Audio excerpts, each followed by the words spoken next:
बेटा किसी point charge के इलेक्ट्रिक फील्ड में टेस्ट चार्ज को एंटर करने पर उसमें फोर्स अप्लाई होगा। फोर्स और टेस्ट चार्ज का मैग्नीट्यूड का ratio intensity of electric field, intensity of electric field. क्या बेटा कहा गया आपसे, जब किसी टेस्ट चार्ज को किसी पॉइंट चार्ज के इलेक्ट्रिक फील्ड में एंटर करते हैं, टेस्ट चार्ज को पॉइंट चार्ज के इलेक्ट्रिक फील्ड में एंटर करते हैं तो उसमें फोर्स अप्लाई होता है। तो intensity of electric field, intensity of electric field can be defined as, intensity of electric field can be defined as ratio of force applied on the test charge, force applied on the test charge to the magnitude of test charge. Intensity of electric field, intensity of electric field can be defined as ratio of force applied on the test charge to the magnitude of test charge. यहाँ से आप देखेंगे बेटा जो आपकी intensity होगी ये भी एक वेक्टर क्वांटिटी है जिसकी डायरेक्शन होती है पॉजिटिव चार्ज पर अप्लाई होने वाले फोर्स की डायरेक्शन। जो बेटा फोर्स की डायरेक्शन होगी वही इंटेंसिटी ऑफ इलेक्ट्रिक फील्ड की भी डायरेक्शन होगी। इसकी यूनिट बेटा न्यूटन पर कूलम, न्यूटन पर कूलम। क्या बेटा कहा गया, किसी टेस्ट चार्ज को किसी पॉइंट चार्ज के इलेक्ट्रिक फील्ड में जब एंटर करेंगे तो उसमें क्या अप्लाई होगा, फोर्स। तो intensity of electric field, intensity of electric field can be defined as ratio of, can be defined as ratio of force applied on the test charge to the magnitude of test charge, to the magnitude of test charge. Intensity of electric field बेटा एक vector quantity होगी और positive charge पे apply होने force की जो direction होगी वही इंटेंसिटी ऑफ इलेक्ट्रिक फील्ड की भी डायरेक्शन होगी। इसकी यूनिट होगी न्यूटन पर कूलम, यूनिट होगी न्यूटन पर कूलम। कंसीडर किया एक पॉइंट चार्ज Q1, Q, इसके इलेक्ट्रिक फील्ड में एक टेस्ट चार्ज Q0 को r डिस्टेंस पे सिचुएटेड कर दिया, एंटर करते हैं।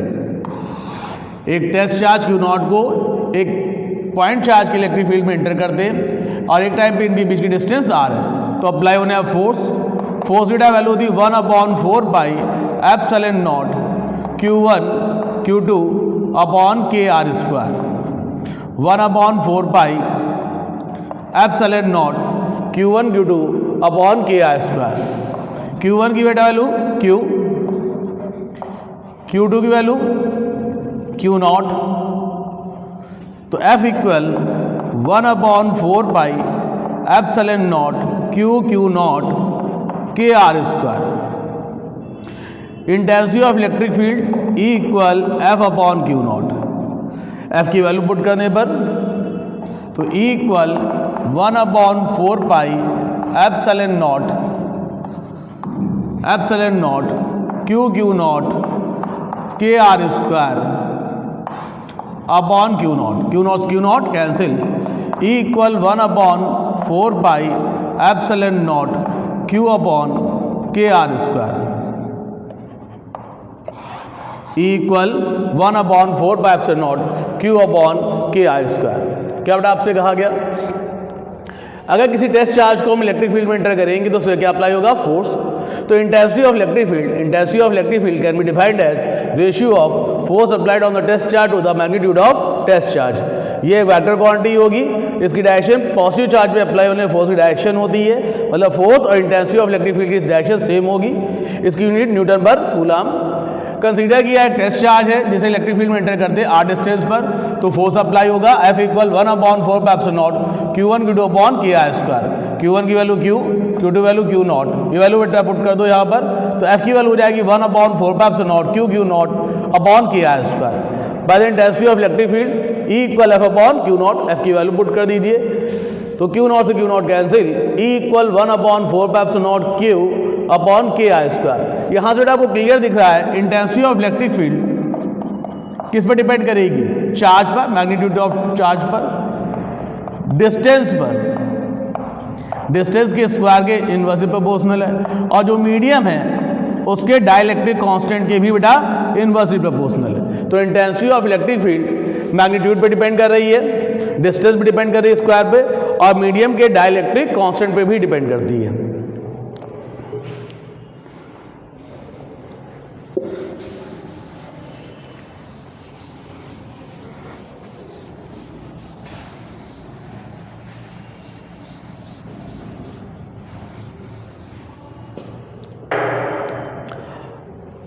बेटा एक पॉजिटिव चार्ज है, इस पी पॉइंट पर इंटेंसिटी ऑफ इलेक्ट्रिक फील्ड की डायरेक्शन हमें देखनी है। तो पॉजिटिव चार्ज से हमें अगर डायरेक्शन देती हूँ, यहाँ टेस्ट चार्ज अप्लाई करेंगे। टेस्ट चार्ज एक पॉजिटिव चार्ज होता है, पॉजिटिव और पॉजिटिव में रिपल्सिव फोर्स अप्लाई होता है। तो ये फोर्स की डायरेक्शन है, और जो फोर्स की डायरेक्शन है दरअसल वही इंटेंसिटी ऑफ इलेक्ट्रिक फील्ड की डायरेक्शन होगी। तो पॉजिटिव चार्ज से पी पॉइंट पर develop intensity of electric field की डायरेक्शन होगी आउटवर्ड। अगर नेगेटिव चार्ज होता और पी पॉइंट पर हमें intensity of electric field find करनी है, तो इसमें फोर्स अप्लाई होगा अट्रैक्शन, तो इसमें डायरेक्शन होगी towards, intensity of electric field की डायरेक्शन होगी टूवर्ड्स टू नेगेटिव। तो पॉजिटिव में आपकी डायरेक्शन बेटा आउटवर्ड है या अवे है, और जो नेगेटिव चार्ज है उसमें इनवर्ड या टूवर्ड्स है। अब बेटा एक यहाँ पे पॉजिटिव चार्ज है, यहाँ बेटा एक नेगेटिव चार्ज है, पी पॉइंट है जहाँ पे हमें फाइंड करनी है इंटेंसिटी ऑफ इलेक्ट्रिक फील्ड की डायरेक्शन। तो इसको Q1 बोल देते हैं हम लोग, इसको Q2। तो P पॉइंट पर हमें डायरेक्शन देखनी हो तो P पॉइंट पर डायरेक्शन बताई थी आपको क्या होती है, आउटवर्ड होती है। तो इसकी डायरेक्शन ये हो जाएगी E1। इसमें भी क्या होती है, इनवर्ड, ये हो गए। तो यहाँ पर E1 E2 दोनों डायरेक्शन बेटा सेम है, इसलिए इंटेंसिटी ऑफ इलेक्ट्रिक फील्ड की वैल्यू हो जाएगी E1 प्लस E2। ये डिस्टेंस x और ये डिस्टेंस टोटल r, ये डिस्टेंस r माइनस x। तो पहले चार्ज से develop intensity of electric field 1/4 pi epsilon naught Q1 x square, 1/4 pi epsilon not Q2 r minus x का whole square. फिर से बेटा एक बार, ये पॉजिटिव चार्ज था, पॉजिटिव से डायरेक्शन होती वो कहाँ होती, अवे, यहाँ अवे डायरेक्शन दिखा दी। निगेटिव में क्या होती, टूवर्ड्स, तो ये टूवर्ड्स हो गया। यहाँ पे इंटेंसिटी ऑफ इलेक्ट्रिक फील्ड की डायरेक्शन दोनों में सेम है, तो वैल्यू हो जाएगी E equal E1 plus E2। E1 की वैल्यू हो जाएगी 1/4 pi epsilon not Q1/x square. Q1 से P की डिस्टेंस, Q1 से P की डिस्टेंस x है तो x यूज किया है। सेकंड के लिए Q2 से P की डिस्टेंस r माइनस x है, तो 1/4 pi epsilon not Q2 r minus x का होल स्क्वायर। सिमिलर यहाँ पर दोनों सेम चार्जेस होते, पॉजिटिव पॉजिटिव या पॉजिटिव और नेगेटिव, तो टोटल डिस्टेंस हो गई r, ये डिस्टेंस x, ये हो गया r माइनस x। अब इसमें आप देखोगे तो अवे, ये E1, इसमें अवे देखोगे ये E2। डायरेक्शन बेटा अपोजिट है, तो इंटेंसिटी ऑफ इलेक्ट्रिक फील्ड की वैल्यू हो जाएगी E equal E1 minus E2, E equal E1 minus E2। 1/4 pi epsilon naught Q1 x square, 1/4 pi epsilon not Q2 r minus x का whole square. अब बेटा कोई भी क्वेश्चन गिवन हो हमको तो हम इंटेंसिटी ऑफ इलेक्ट्रिक फील्ड यहाँ पर आराम से फाइंड कर सकते हैं। अब बेटा जरा ध्यान से देखिए, क्या यहाँ पर कभी भी intensity of electric field zero हो सकती है? हम चार्ज की डिस्टेंस की कोई भी वैल्यू ले लें, कभी भी यहाँ पे intensity of electric field zero नहीं होगा, जबकि यहाँ intensity of electric field zero हो सकती है, total intensity of electric field. अगर इंटेंसिटी बेटा जीरो हो जाएगी तो फोर्स जीरो होगा, और उस कंडीशन में पार्टिकल जो होगा वो बैलेंस पोजीशन में होगा, उस पर कोई फोर्स अप्लाई नहीं हो रहा होगा। तो बैलेंस पोजीशन में ध्यान रखिएगा, अगर दो पॉजिटिव चार्ज हो या दो नेगेटिव चार्ज हो तो बैलेंस पॉइंट हमेशा मिड पॉइंट पे ही मिलना है, बिटवीन में इनके।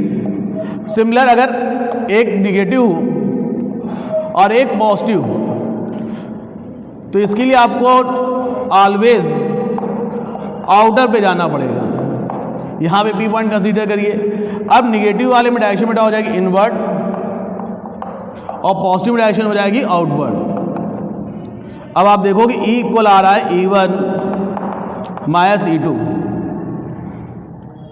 1/4 pi epsilon naught Q1 r plus x का whole square, 1/4 pi epsilon naught Q upon x का होल स्क्वायर। ये डिस्टेंस बेटा r है। जब हमने Q1 से P की बात की तो Q1 से P की डिस्टेंस हो गई r प्लस एक्स, और E2 की बात जब करेंगे तो वैल्यू केवल होगी x। तो E equal 1/4π0 Q1 upon r plus X का whole square minus 1/4π0 Q2 upon X square. तो जब भी बेटा आपके दोनों चार्जेस क्या होंगे, अपोजिट होंगे, एक पॉजिटिव हो दूसरा नेगेटिव हो, तो जो बेटा आपका बैलेंस पॉइंट होगा वो हमेशा आउटर पे होगा, कभी भी इनके बीच में आपको मिलने वाला नहीं है। और जब सेम चार्जेस होंगे तो हमेशा आपका जो बैलेंस पॉइंट होगा वो इनके बीच में ही कहीं मिलेगा आपको।